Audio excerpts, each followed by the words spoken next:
നമസ്കാരം സർ. നമസ്കാരം.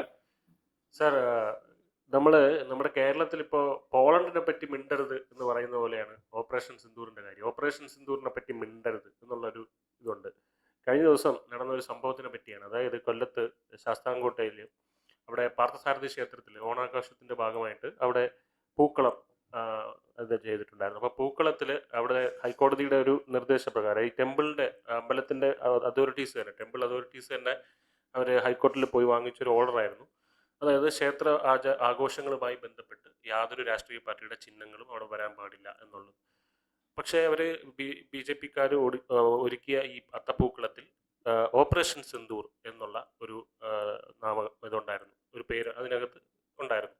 അപ്പോൾ ഇത് കണ്ട ഉടനെ തന്നെ ക്ഷേത്രത്തിലെ അതോറിറ്റീസ് ഇതിനെതിരെ കേസെടുക്കുക, ശാസ്താംകോട്ട പോലീസിൽ പരാതി നൽകുകയും പോലീസ് വന്ന് 27 RSSകാർക്കെതിരെ കേസെടുക്കുകയും ചെയ്തു.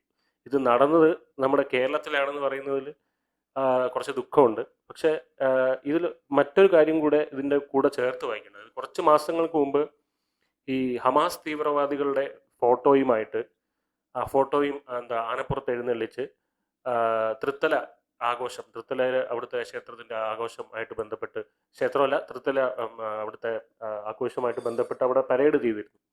അപ്പോൾ ഹമാസ് തീവ്രവാദികൾക്ക് ഇവിടെ ആദരവ് കിട്ടുകയും നമ്മുടെ പട്ടാളക്കാർക്ക്, നമ്മുടെ രാജ്യത്തിൻ്റെ സമ്പത്തും മാനവും കാത്തു സൂക്ഷിക്കുന്ന പട്ടാളക്കാർക്ക് ഇവിടെ ഇങ്ങനെ ഒരു ട്രീറ്റ്മെൻറ്റുമാണ് കിട്ടുന്നത്. എന്തുകൊണ്ടാണ് കേരളം ഇതിനെതിരെ നമ്മുടെ BJPയുടെ സംസ്ഥാന അധ്യക്ഷൻ ഒക്കെ ശക്തമായ രീതിയിൽ പ്രതിഷേധിച്ചിട്ടുണ്ട്.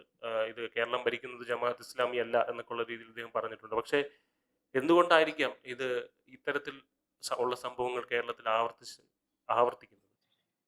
കേരളത്തിന്റെ രാഷ്ട്രീയ മത പശ്ചാത്തലം, അതിന്റെ സ്വാധീനമാണ് ഇത്തരം നടപടികൾക്ക് കാരണം.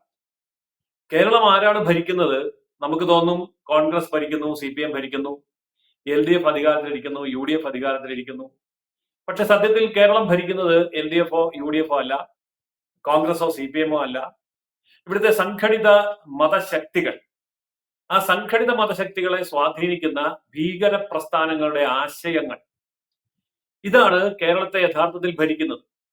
ഇത് രാഷ്ട്രീയം മാത്രമല്ല. കേരളത്തിലെ മാധ്യമങ്ങളിൽ മഹാഭൂരിപക്ഷവും ഈ അടിമത്തം പേർന്നവർ തന്നെയാണ്. കേരളത്തിന്റെ സമൂഹം ഇത് അംഗീകരിച്ചു കൊടുത്തു കഴിഞ്ഞിരിക്കുന്നു. അങ്ങനെ ശരിക്കും പറഞ്ഞാൽ അന്താരാഷ്ട്ര തലത്തിലുള്ള ഭീകര പ്രസ്ഥാനങ്ങൾക്ക് രാഷ്ട്രീയ രംഗത്തേക്ക്, സാമൂഹിക രംഗത്തേക്ക്, സാഹിത്യ സാംസ്കാരിക രംഗത്തേക്ക്, സിനിമയിലേക്ക്, എല്ലാ മേഖലകളിലും നിർബാധം കടന്നു വരാൻ കഴിയുന്ന ഒരു പ്രദേശമായി കേരളം മാറിക്കഴിഞ്ഞു. ഇതിന്റെ കാരണം കോൺഗ്രസും CPMുമാണ്. ഈ സംഘടിത വോട്ടിന്റെ പിന്നാലെ പോവുകയും മതപ്രീണനം നടത്തുകയും ചെയ്യുമ്പോൾ അവർ പറയുന്നതൊക്കെ അനുസരിക്കേണ്ട ഒരു ഗതികേടിലേക്കും ഒരു അടിമത്തത്തിലേക്കും മാറും. ഇന്ന് കേരളം കണ്ടുകൊണ്ടിരിക്കുന്ന കാഴ്ച അതാണ്. അപ്പോൾ ഹമാസ് ഭീകരവാദികളാണെങ്കിലും അവരിവിടെ വലിയ ദിവ്യന്മാരായി അവതരിപ്പിക്കപ്പെടും. സ്വന്തം നാട്ടിൽ പോലും ആൾക്കാർ കല്ലെറിയുന്ന, എതിർക്കുന്ന, വെറുക്കുന്ന ഭീകരവാദികളെ, അതായത് ഹമാസിന്റെ നാട്ടിൽ ആവശ്യമില്ലാത്ത തിരസ്കരിക്കപ്പെട്ട ആൾക്കാരെ, കൊല്ലപ്പെട്ടവരെ ഇവിടെ ആനപ്പുറത്ത് എഴുന്നള്ളിക്കുന്ന അധികായന്മാരായി, മഹാന്മാരായി, ദൈവതുല്യരായി അവതരിപ്പിക്കുകയും ചെയ്യുന്ന കാഴ്ചകൾ. കാരണം അതിനിവിടെ സ്വാഗതം ചെയ്യപ്പെടുകയാണ്. അക്കാര്യം കേരളം എതിർക്കുന്നില്ല, അതിനെ വരവേൽക്കുകയാണ്. അതിനെ വരവേറ്റാൽ മാത്രമേ സംഘടിതമായ രീതിയിൽ വോട്ട് പെട്ടിക്കുള്ളിൽ വീഴുകയുള്ളൂ എന്ന് കോൺഗ്രസും CPMും അന്ധമായി വിശ്വസിക്കുന്നു. അതുകൊണ്ട് അവരെ പ്രീണിപ്പിക്കുകയും അവർക്ക് വിധേയമായിരിക്കുകയും ചെയ്യുന്ന ഒരു ഭരണ സംസ്കാരം ഇവിടെയുണ്ട്. ഭരണ സംസ്കാരം അങ്ങനെ ആകുമ്പോൾ ബാക്കി എല്ലാവരും അങ്ങനെ തന്നെ മാറുന്നു. അതുകൊണ്ട് ഇവിടുത്തെ സാഹിത്യമാണെങ്കിലും, കലയാണെങ്കിലും, ഇവിടുത്തെ സിനിമയാണെങ്കിലും, ഇവിടുത്തെ പൊതുബോധമാണെങ്കിലും അതെല്ലാം തന്നെ ഇത്തരം ഭീകര പ്രസ്ഥാനങ്ങൾക്ക് വിധേയമായി പ്രവർത്തിക്കാൻ പരിശീലിപ്പിക്കപ്പെട്ട് കഴിഞ്ഞിരിക്കുകയാണ്. എങ്ങനെയാണ് ഇത്തരം കാര്യങ്ങൾ ഈ കേരളത്തിൽ നടക്കുന്നത്? ഇതിനെ അനുകൂലിക്കുന്നവർക്ക്, ഈ ഭീകരമായിട്ടുള്ള ചിന്തകളെ അനുകൂലിക്കുന്നവർക്ക് അവാർഡുകളും പുരസ്കാരങ്ങളും ലഭിക്കുന്നു. അവർക്ക് വളരെയേറെ സ്വീകരണങ്ങൾ ലഭിക്കുന്നു. വിദേശ രാജ്യങ്ങളിലേക്ക് അവർ ക്ഷണിക്കപ്പെടുന്നു. ഇവിടെ ചാനൽ ചർച്ചകളിൽ, അതുപോലെ തന്നെ ചർച്ചാവേദികളിൽ, മാധ്യമങ്ങളിൽ എല്ലാം അവർക്ക് ഇടം കിട്ടുന്നു. പൊതുവെ സമൂഹത്തിൽ അതൊക്കെ ഒരു വലിയ നല്ല കാര്യമായി കാണുകയും അതൊരു മഹത്തായ നേട്ടമായി ഇവരെ പരിഗണിക്കുകയും ചെയ്യുമ്പോൾ ലോകം തള്ളിക്കളഞ്ഞതിനെ കേരളം ആഘോഷിക്കുകയാണ്. എന്നാൽ ഇതൊക്കെ നമുക്ക് വേണമെങ്കിൽ സഹിക്കാം എന്ന് വെക്കാം, പോട്ടെ എന്ന് വെക്കാം. പക്ഷെ മറുവശമോ, ഭാരതത്തിന് വേണ്ടി ജീവൻ വെടിഞ്ഞവരെയും ഭാരതത്തിന്റെ സൈന്യത്തെയും ഏറ്റവും കൂടുതൽ ആദരിക്കാനും നന്ദി പ്രകടിപ്പിക്കാനും കഴിയുന്ന ഒരു വേദി എന്നുള്ള നിലയിലാണ് ഓപ്പറേഷൻ സിന്ദൂറിനെ സംബന്ധിച്ചിട്ടുള്ള ആശയങ്ങൾ അത്തപ്പൂക്കളത്തിൽ ഉൾപ്പെടുത്തുന്നത്. ഈ അത്തപ്പൂക്കളം എന്ന് പറയുന്നത് ഇങ്ങനെയൊക്കെ ഉൾപ്പെടുത്താവുന്നതാണോ എന്ന് ചോദിച്ചാൽ ആണ് എന്ന് തന്നെയാണ് എന്റെ മറുപടി. അതിന്റെ കാരണമുണ്ട്. കേരളം ഭരിച്ചിരുന്ന നല്ല ഒരു ഭരണാധികാരിയുടെ ഓർമ്മ പുതുക്കുന്ന ദിവസമാണ് തിരുവോണം. അത് 10 ദിവസം ആഘോഷിക്കുന്നതാണ് ഓണം. അപ്പോൾ അത് ഭരണവുമായി ബന്ധപ്പെട്ട ഒരു ഉത്സവം, അതായത് ഒരു പൊളിറ്റിക്കൽ ഫെസ്റ്റിവൽ ലോകത്ത് എവിടെയെങ്കിലും ഉണ്ടെങ്കിൽ അത് ഓണമാണ്. ഇതിനേക്കാൾ വലിയ പൊളിറ്റിക്കൽ ഫെസ്റ്റിവൽ ലോകത്ത് ഒരു രാജ്യത്തില്ല, ഒരു മതത്തിലുമില്ല, ഒരു ജനതയും അത് ആഘോഷിക്കുന്നുമില്ല. അപ്പോൾ റിയൽ പൊളിറ്റിക്സ്, പച്ചയായ രാഷ്ട്രീയത്തിന്റെ പേരിൽ 10 ദിവസം നടത്തപ്പെടുന്ന ലോകത്തെ ഒരേ ഒരു ഉത്സവമാണ് ഓണം. ആ ഓണത്തിൽ ഭരണപരമായ കാര്യങ്ങൾ പരാമർശിക്കുന്നത് തികച്ചും ശരിയാണ്, അല്ലാതെ അതൊരു അപരാധമൊന്നുമല്ല. അതുകൊണ്ട് തന്നെ ഓപ്പറേഷൻ സിന്ദൂർ എന്ന് പറയുന്ന പ്രമേയം നമ്മുടെ ഓണപ്പൂക്കളത്തിൽ വരുന്നതിൽ യാതൊരു അനൗചിത്യവുമില്ല.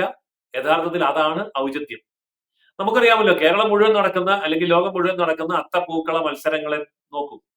അതിൽ കൃഷിയുണ്ട്, വ്യവസായമുണ്ട്, കലയുണ്ട്, സാഹിത്യമുണ്ട്, എല്ലാ വിധത്തിലുമുള്ള സമൂഹത്തിന്റെ പരിച്ഛേദത്തെ മുഴുവൻ ഓണപ്പൂക്കളത്തിൽ പ്രതിഫലിക്കുന്നതായിട്ട് നമുക്ക് കാണാൻ കഴിയും. പ്രകൃതി ഭംഗിയുടെയും കേരസമൃദ്ധിയുടെയും കാർഷിക പുരോഗതിയുടെയും വ്യാവസായിക മുന്നേറ്റത്തിന്റെയും വാണിജ്യമായിട്ടുള്ള നേട്ടങ്ങളുടെയും വിദ്യാഭ്യാസ രംഗത്തെ നമ്മുടെ മുന്നേറ്റത്തെയും എല്ലാം ഓണപ്പൂക്കളത്തിൽ പ്രതിഫലിച്ച് കാണാൻ കഴിയും. ഇതിന് മറുവശം ഒന്ന് ചിന്തിച്ചു നോക്കൂ. വേറെ ഏതെങ്കിലും ഒരു ആഘോഷത്തില് ഇതുപോലെ നമുക്ക് കാണാൻ പറ്റും. ഇപ്പൊ ക്രിസ്തുമസ് ആഘോഷിക്കുന്നു, നബിദിനം ആഘോഷിക്കുന്നു, അങ്ങനെയൊക്കെയുള്ള ആഘോഷങ്ങളിൽ ഇതേപോലെ സമൂഹത്തിന്റെ വിവിധ ഭാവങ്ങളെ അവതരിപ്പിക്കുന്നതായിട്ട് നമുക്ക് കാണാൻ കഴിയില്ല. അത് കേവലം ഒരു മതചടങ്ങിന് അപ്പുറത്തേക്ക് വളരുന്നില്ല. പക്ഷെ ഇവിടെ അങ്ങനെയല്ല.